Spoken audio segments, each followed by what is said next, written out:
I watched with my own eyes as my wife's sexy dress was torn to shreds by her lover. Go buy yourself something decent.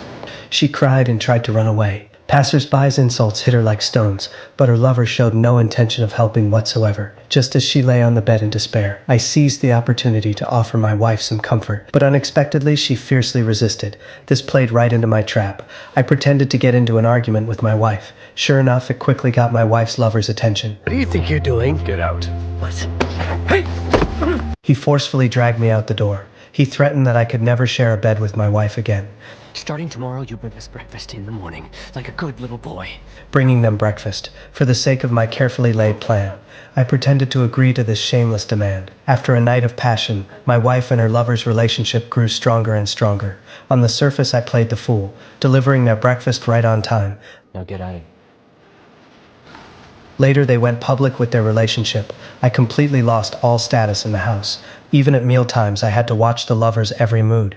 So I moved forward with the next phase of my plan. I contacted the lover's wife and had her come to the house, and I even called the police. Please, step outside. He abandoned me and our children. Ma'am. He hasn't been home in days. We're all starving. We're starving! In the end, the lover was locked up by the police for abandoning his marriage and illegal cohabitation, and my next move was to take revenge on my wife. On the day the lover was released from prison, I deliberately had someone relay a message to him.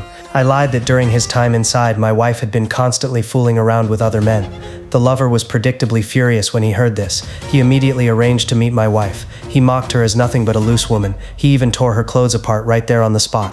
Then go right ahead. Go on. Look, here. Go buy yourself something decent.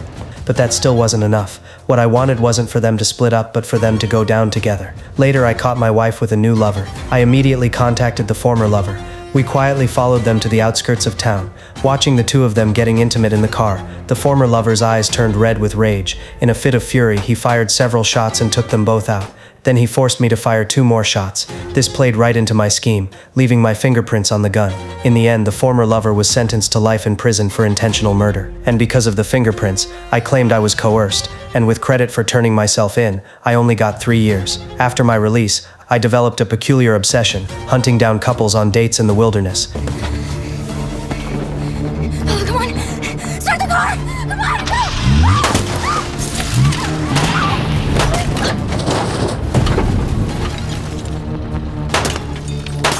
And that's how I became the monster of Florence.